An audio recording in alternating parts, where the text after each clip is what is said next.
Right, welcome back, everybody. And we will now continue with our Parliamentary Links Day, and it gives me great pleasure to welcome Chi Onwurah MP. Chi is Member of Parliament for Newcastle upon Tyne Central, and she is the Shadow Minister for Science, Research and Digital, and someone I consider to be a friend. We may be from different sides of the house, but we have worked on numerous science issues together over the years and appeared on various platforms together. And so it's a great pleasure that you're here again to speak to us, Chi. If we could have sort of up to 10 minutes from you, and then hopefully 10 minutes of questions. And again, if I could remind people to use the Q&A function to submit their questions, and then I will corral those and we will ask the ones we can. Chi, over to you. Thanks so much, Stephen. And just let me start by saying yes, I consider Stephen a friend too, and it is a great example. And Stephen is an example of someone who has championed science and engineering throughout his parliamentary career. And I think it's also a great example of the extent to which, everything is, I believe, that everything is political in some way, but the science and engineering have such broad support across our house, at the Houses of Parliament, and a recognition that they are essential, to our economic prosperity. And I think part of the challenge, and part of the reason why I welcome something like Parliamentary Links Day, is that parliamentarians, scientists and engineers better understand what drives our work and our policy making. And so I do also want to thank Stephen, Ben and everybody at the Royal Society of Technology for organising today, but in the context of the ongoing pandemic. I think this is my fourth Links Day and my second digital Links Day. So it's a great, I look forward to us being together in person, but it's a great pleasure to be here. Now, part of my, science and engineering have been, I think, an intimate part of my life since I first decided that I wanted to be a science or an engineer when I was about 7 or 8. And before I became an MP, I had what my constituents still call a proper job.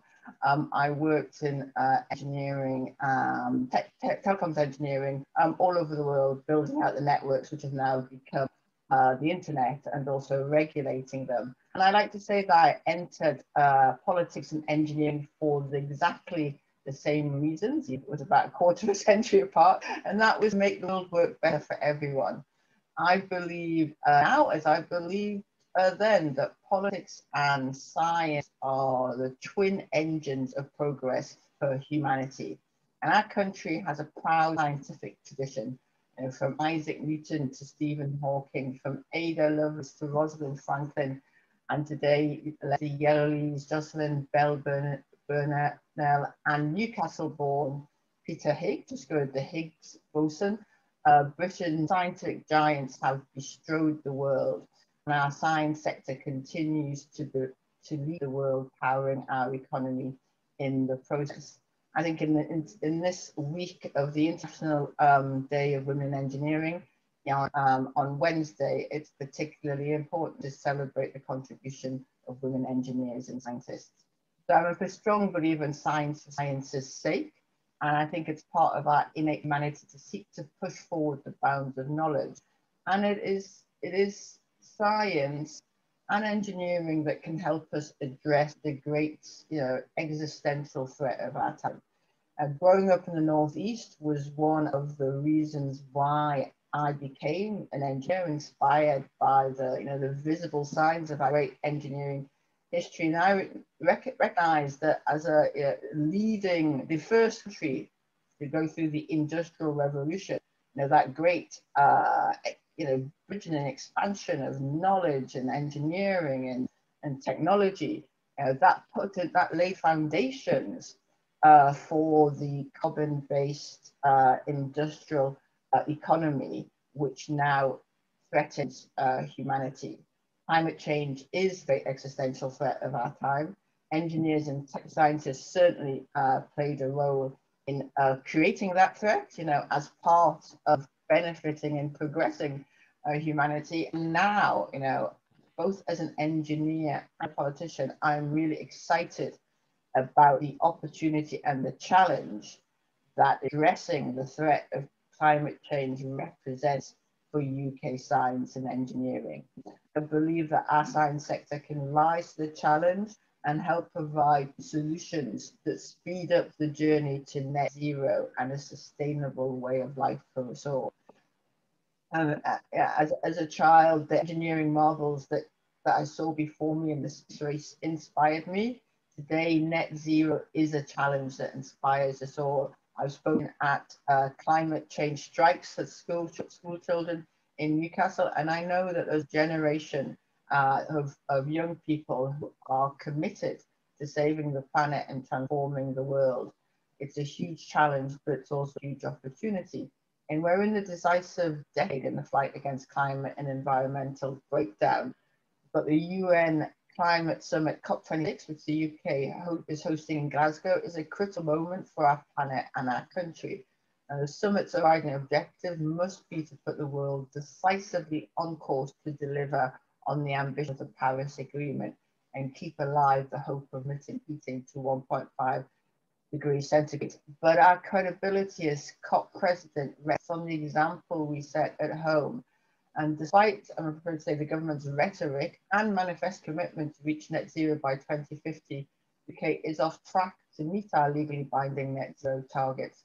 With evidence of climate breakdown now abundant, the cost of renewables plummeting, and the economic and geopolitical context transformed over the past year, the government should look to push the limits of what's possible in Glasgow, including by seeking international agreement on a managed and fair phase out of fossil fuels across the globe, and empowering scientists and engineers here in the UK to develop alternative energy sources, and also to commercialize and make those a reality for everyone.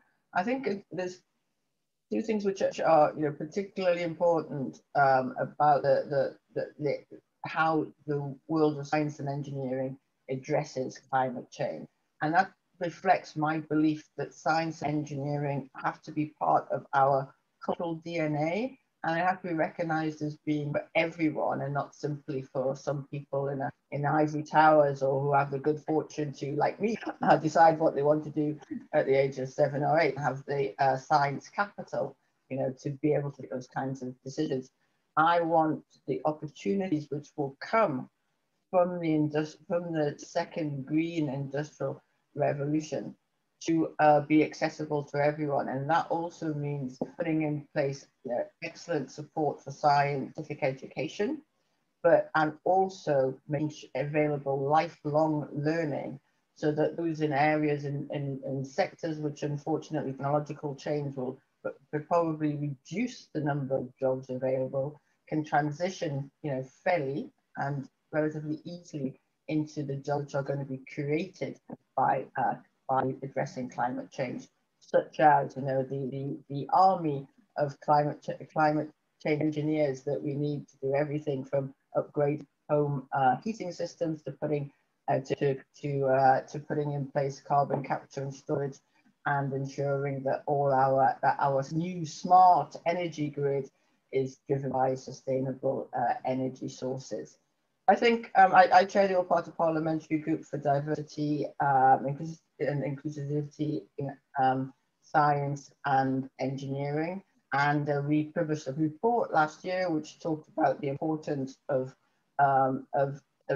changing science education to ensure that it's more accessible and meeting the needs and more relatable to all of us, and particularly the next generation. And as I said, one of the things which inspires me is a number of people who see a career in engineering and science as about saving lives and saving the planet. And I think that is what gives great hope for the future. So just to science is a huge point of national pride across nations. And I welcome the government's focus on science, though I do think that we need to look less at replicating existing or creating structures and more properly funding and not cutting science funding in years, as we've seen recently. But science has provided us with the tools to fight the pandemic and begin the greening of our economy. But the speed at which we go green depends on both political will and engineering and science's capacity to deliver change. So I'm pleased to see there's so many here to discuss, and I really look forward to questions and answers. Thank you very much. Chi, thank you very much indeed for that. I completely agree with, well, you on a number of points, but the one I'm very keen to emphasize is the issue of diversity, because it's diversity of thought and diversity of approach that we also need, and that will come from areas that perhaps we have historically tapped into. So that is a point very well made. I have some questions. The first one is from, and if anyone else wants to add a question, please put it in the Q&A. It's from Inga Becker-Hansen, which is around how we can encourage business to adapt. And the question is, how can the move for climate change be implemented from a business level? Bio-based raw materials are expensive and cannot compete with the cost of normal hazardous products. Can we make climate change affordable for the average business to pursue in order to make it normalized and allow the progression required globally? What are your thoughts on that?